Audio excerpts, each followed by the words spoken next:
Welcome back to another episode. Let's hop right into it, guys. We're going to talk about the pros and cons of being an insurance agent. This is the raw, truthful, honest pros and cons of being an agent. I've been an agent for the last 5 years, going on 6 years. Jill's been an agent for the last 6 going on 10 years. Just kidding. 6 going on 7 years now. So here's the honest truth about becoming an agent, the pros and cons. So number one, the pro of being an agent is going to be there is no cap to your income. We love that. There's no cap to your income. The floor, there's no top. You go as high as possibly want to go. Yeah, you got to love that, guys. There's no cap to your income, which means that you can go out there and make as much money as you choose. So if you want to make $5,000, $10,000, $15,000, $30,000, $50,000, $100,000 a month, you can possibly do that if you decide to put the work in, right? And the cool thing about it is that this guy over the weekend, he's like, hey, Mike, I know you're an insurance agent. I actually was reading a stat recently saying that there's more millionaires in the insurance space than real estate. Mm-hmm. It's funny how people know that as an agent, you can make a good amount of money. Yeah, exactly. And that actually leads me to, that point's not on here, but I am going to put it as a pro. Yeah. This is a recession-proof business too, y'all. Recession-proof. Yeah. Like with real estate or other industries, it's not a recession-proof business because it's all based off the market, right? Yeah. Now, in certain aspects of real estate, you probably can have some recession-proof business, but in most cases, it's really based off the market. Right, but with life insurance, guys, it's solely based on humans. Yeah. At the end of the day, there's billions of people around the world who needs life insurance, and we're all going to die at some point in time. So you can always count on those checks coming in every single month, just because your clients know they're going to die at some point in time. Yeah, so there's no cap to your income, guys. However much money you want to make, you can do it. All right. Let's talk about the next one. What's the next one, Mike? Next one be creating your own schedule. Now, this one right here, I want to tread a little bit lightly on, because creating your own schedule means that, like, yeah, you can come in as a 1099 agent and, work any hours you want to work. You want to work every day of the week. You can't. You want to work one day a week, you can. But obviously, when it comes to this business, there's a certain schedule you should work if you're brand new to see success. Exactly. So when we say create your own schedule, I mean, you literally can. You could take time off when you want to, but as a brand new agent, it is very important, as you've seen in our other training videos we talked about, having a set schedule. Yeah, and I'll even say this too, guys. Like, if you come in with a mindset like, yeah, Jalen, I can create my own schedule, and you only decide to want to work 1 or 2 hours out of the day, you're not gonna make no money. Yeah. All right, your income will be limited based off of your performance and your activity. Right? So because this is a performance-based business, you do have the ability to create your own schedule and make as much money as you want to, but we're going to put an asterisk next to that and say, make sure you employ yourself to your business, which means give yourself a schedule, a set routine every single day that you're going to be making phone calls, making dials, and going out there meeting with clients, because that's what's going to drive revenue into your business. But the cool thing about it is that when you get to the business doing insurance for, like, we're at 5, 10, 15 years, you get to the point you have a lot of passive income coming in based off of the work you did years ago. So it does allow you to now actually, spend a week traveling, spend a day if need to with family. Like, there's a lot of times where me and Jalen are spending a Wednesday maybe with our loved ones because of the passive income we're earning right now. So in the next 15, 20 years from now, we probably won't be really putting in 40 hours because of the work we put in years ago. Yeah, the time still remains the same, but it's just shifted to a different part of our business. Exactly. So rather than us going out there spending 40 hours a week putting it into doing sales, we're putting 40 hours a week investing into agents, making sure that they are getting everything that they need to be successful. So it's not the fact that our hours go away. It's just we're putting it into other things that can be able to help out other agents. And eventually you guys will get there as well, but if your goal is to build an agency. If you're like a single mom or someone that has like a 9-to-5 job, like your 9-to-5 job, you can leave your 9-to-5 job at 5 o'clock and do insurance from like 6 until midnight. Yeah. At your own time and still make a six-figure income. That's a plus right there too. That's actually a pro, right? Like, let's say for instance, you get off at 5 o'clock and you live on the Eastern time. Yeah. Some people be like, Jalen, well, I don't want to dial till 9 o'clock because people are getting ready for bed. Well, you can actually call people on Central time and on the West Coast, Hawaii, and still be able to get in contact with them and work to midnight and still make money while, you know, people are asleep. So this is that's a very, very beautiful thing about this industry, is that you can work any state that you choose to work from. Correct. Okay. I love that. Next one's going to be, you get to earn renewals. You get to earn, so we're going to talk about passive income. You get to earn renewals, overrides, and et cetera. So as an insurance agent, you know, after your first year of selling insurance, whether it's life insurance or health insurance, you get what's called renewals. We call them mailbox money. So you get to earn money off of each policy you sold in that first year. Yes. And that usually adds up to be a larger amount every single year as you keep selling more policies. Also, as an agency owner, where you have agents that you brought into your business, you're training them how to become an agent as well, you also earn what's called an override off those agents. So you're earning a kind of like a bonus, a commission off what that agent is doing as an agent. Exactly. Yeah, renewals are extremely important. You guys will eventually get there, especially like after month 9. You guys will start seeing those renewals, that back end pay start coming in every single month, every single year after that, which is super nice. Most renewals typically go to about 7 to 10 years. Yeah, exactly. Right? But as long as you are still writing business, good business every single year, and your clients stay on the books, you will receive a renewal check, right? There's clients that I wrote up at the beginning of my career, and I'm still getting paid for them today because they're making their payments. So it's a very, very beautiful thing to have a part of your business, because that's what starts to create passive income. And if you're doing life insurance and health insurance, the health insurance side is more like a lifetime renewals, as long as that client keeps you as an agent, right? So in this business, you know, the goal is to definitely get to where you're earning 5, 10, 15, 20, et cetera, a month for renewals or in overrides. And it's very easy to do so. I mean, we have done it in the last 4 to 5 years, and it's based off what we did as personal agents and then what we're doing now as what's agency owners. Exactly. Let's talk about the next one, guys. I personally love this one because the reason why I didn't want to go out there and get a typical 9 to 5 after I graduated from The Ohio State University was because at a job, guys, they tell you, hey, you are valued based off of this job description, this job title. Because of this title here in this job description, I'm only going to pay you $25 to $30 an hour. Correct. Right? And then you get inside the position, and then you want to get some growth, or you want to get to the next level. But because there's another manager there, you kind of got to beat them out the spot, right?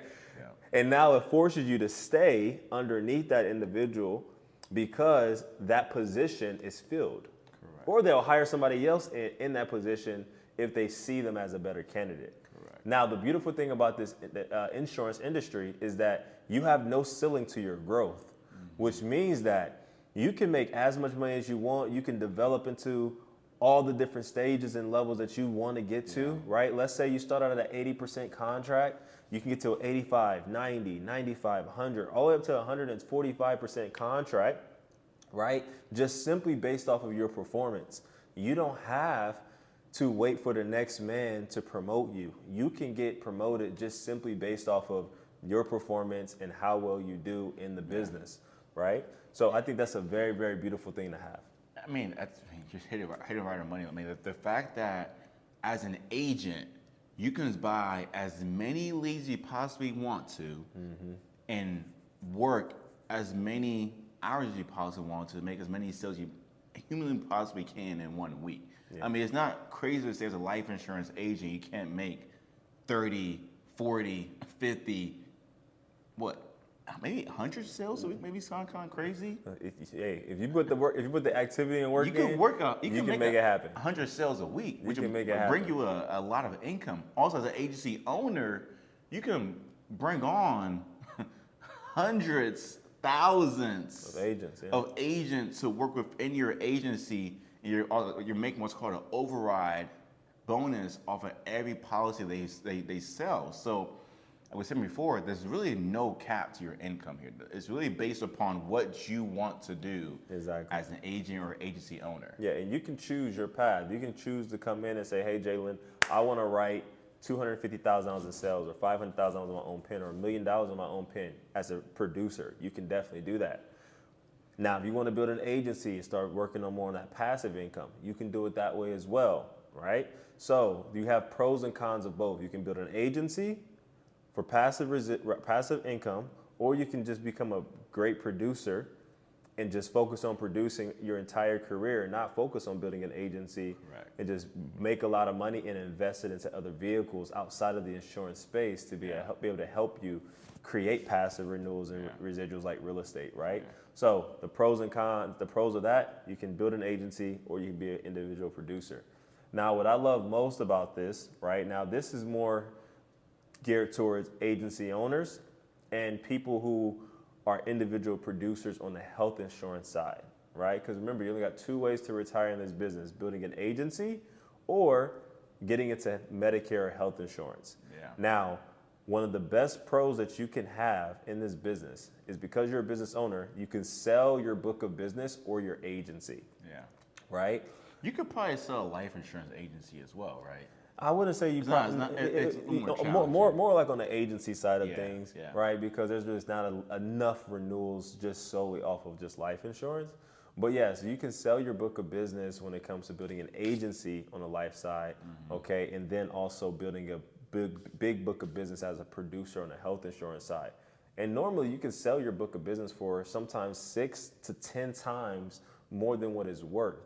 So let's say you build an agency and you guys are bringing in revenue, right? Let's say roughly about $100,000 a year passively, right? You can sell your book of business for five times to 10 times more, depending on your stats, obviously. But you can sell your book of business for 5 to 10 times more than what it's actually worth, right? So if you come in, you build a big agency, and you want to sell your book of business, right? You could sell your business for like $500,000 just simply based off of your agency, right? Which is super nice. The health insurance side, the Medicare side, is the same exact thing. Now, Medicare and ACA and health insurance, you can actually sell it for a lot more just because it's more residual renewal based, and there's not that many downfalls to it when it comes to chargebacks. Yeah. Another pro we forgot to mention is the fact that you get to help people. Yeah. You get to help people. We get to help people. What we do. I mean, what we do actually matters. And I always tell people that it really does matter. I mean, Jalen could talk about many stories you have with clients. I could talk about many stories I've had with clients as well where you put them in a policy and they pass away and their beneficiaries are so happy to receive that face amount, that death benefit that you put in place for that client. So it is cool to help people. It is cool that the job, day-to-day task is different. It's exciting. It's fun. You talk to some great clients. It's a truthfully a meaningful day-to-day task you're doing. I mean, we're selling life insurance, not Kirby vacuums or Cutco knives. No offense if you don't do that. But. Yeah, it's super beneficial, right? I thought that was the obvious, right? But you're not. The more families you help and protect, the more money you make. It's really that simple. So yes, we get to help people every single day, and the more people you help, the more money you make. All right. Yeah. So let's talk about some of the cons of being an insurance agent. The truthful cons. Let's start with the first one. What you got? The first one, before we get to actually the first one, actually this could be the first one, is that if you're a 1099 agent, that really means you're on your own business, which can mean that you're your own marketer, you're your own salesperson, you're also the customer service to all the clients you write up. You're also potentially you're working to learn products and training. Yeah, you're doing everything. You're doing that. Now you can hire people in certain areas which we recommend, but in the beginning you're probably doing everything yourself. As a 1099, you're pretty much running your own business. All right. You're also your own bookkeeping at times and everything. So the cons of being a 1099 agent can be that it's a lot of variables at once, a lot of things happening at once, which then leads to you maybe working longer hours. Now you may be working 40, 50, 60, 70, 70, 80 hours a week, which honestly, we were doing it in the beginning. We were working 60, 70 hours a week in the beginning. Yeah. We actually even do that now at times. So the con could be that you're working longer hours per week. And some of the hours you're putting in per week, it may not even result to the income that you want to see. It may result to just you keeping your business steady or breaking even. So the longer hours does not always result to more income. It usually does, because consistency always pays off, but the longer hours can result to you may not even seeing the income that you may want to see. Yeah, not in that week, but it will eventually pay off if you stay consistent, right? Yeah. Would you rather work longer hours at a job or work out longer hours here? Of course. Well, most people say, "Oh yeah, I want to work for myself," but they don't understand that. Yes, that is the goal, to work for yourself. But what if I told you? What if I told you that your first 3 months as a 1099 agent selling insurance, you may break even? Yeah.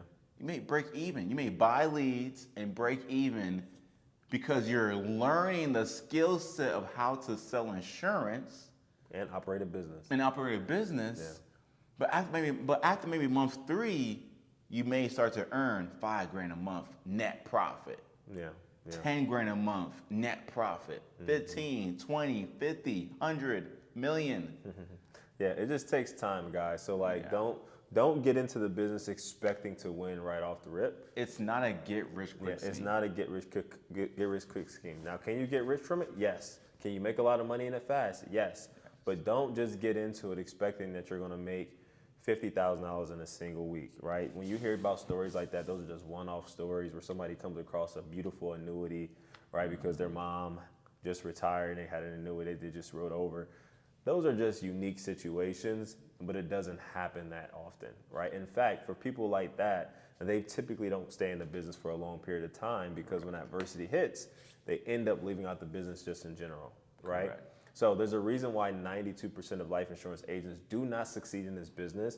And the long hours is one of them. But then 2, their expectations are often skewed, thinking that they're going to make a lot more money in a shorter period of time because that's the story that they was fed and they believed it. So I just want to let you guys know you can make a lot of money in the business and you can make a lot of money quick if you find the right agency and the right home who can be transparent and honest with you to give you the exact formula that you need to follow. All right? Like, it's important for you to find a mentor and find a system that you can duplicate and scale it.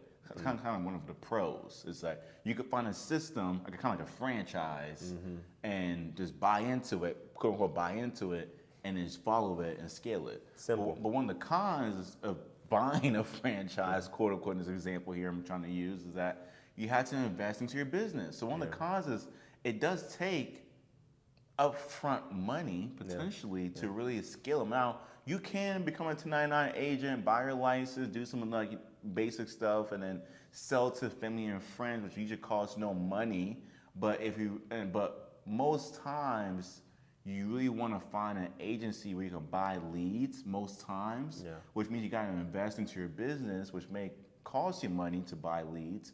And now you have to now make sales that way. Yeah, exactly. So, I mean, invest into your business, that's like the obvious for any business, right? Like, yes, it's a con that the industry looks at it as, but when you shift your mindset to really look at it like, no, I'm investing into my business because I see the potential outcome from it. Correct. Right? So I really can't look at, yes, the industry says it's a con, but I really can't look at it as a con. It's not, but people go, like people I had to spend money. I spent $1,000 the first week. You do, right? Like Chick-fil-A isn't crying because they have to spend millions of dollars a month to make sure that they're getting proper marketing to make even more millions, right? Like it's an investment, right? I just seen a video the other day that talks about how Bronny James, just in jersey sales alone this year, made the Lakers $50 million. Wow. And they only, all right, watch this, they invested $7 million to bring him on. Oh, wow. So he's talking about a $43 million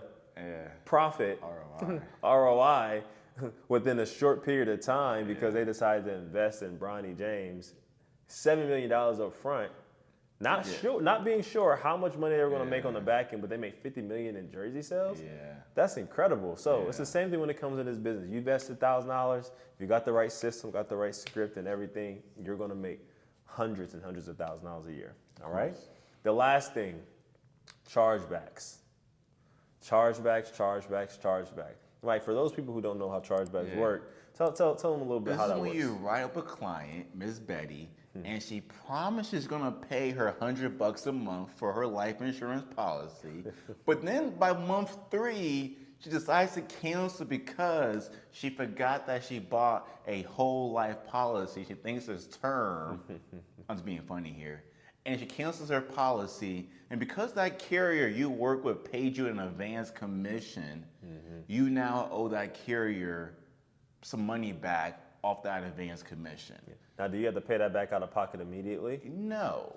Over time, you will need to, though. Either by you writing more business with that carrier provider, or by you maybe have to get on a month-to-month payment plan as time goes on and pay that carrier back. So chargebacks are part of the business. It can be one of the leading ways to run you out of the business. You don't handle it correctly. There is steps that we train about to make sure you have a low, very low chargeback ratio or amount, but it can happen. And some of it can be just, you can't really help it. Yeah, and I'll say this too, guys. If you are in the business and you are looking to transition to the business, and chargebacks does happen, it happens for all of us, y'all. Yeah.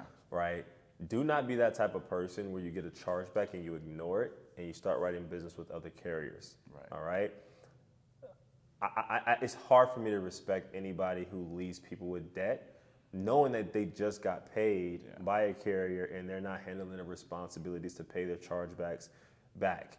If you do get a chargeback and it does go to, and you don't pay it back for an extended period of time, it will go to Vector, which could then end up affecting your credit and then end up affecting all your other carriers. So eventually it's going to put all your other carriers on as earned, or it's going to result in a termination in those contracts. So just be responsible adults. Make sure you're handling your chargebacks appropriately, trying to eliminate them as much as possible. And if you do get them, just don't leave the person who brought you into the business with that chargeback, because that's just not cool. All right? Another con could be this too, Jalen, is the fact that you're talking about death all day. Oh, yeah. Right? Like, a con could be that you're talking about someone dying the whole entire day, which could be like depressing. Yeah, it could be. It could be. Right? This all depends on how Perspective. the conversation you're having, right? But at the end of the day, guys, we can have a lot of pros and a lot of cons when it comes to the business. The beautiful thing about the business is that every single industry has pros and cons to it. The life insurance is one of them, right? You just have to make sure you're picking the industry that you feel most passionate about and the one that can make you the most amount of money, that can help you accomplish your goal and get you there faster, right? So with the life insurance business, guys, here are some of the pros and cons that we just listed out for you guys. Hopefully it encouraged you guys to even still want to get your life insurance license or your health insurance license, to be able to help you build a lasting career. All right. And Mike, you got any other words before we close out? I'm just trying to think of more cons. More cons. Yeah, these are just the surface level ones, guys. Another con is that they're always changing the regulations and plans. Just kidding. No, that's all I got, guys. Have an amazing day. Thanks for hopping on this video. Subscribe, like, comment, follow us on Instagram, follow us on our own personal pages as well. Until next time. All right, guys.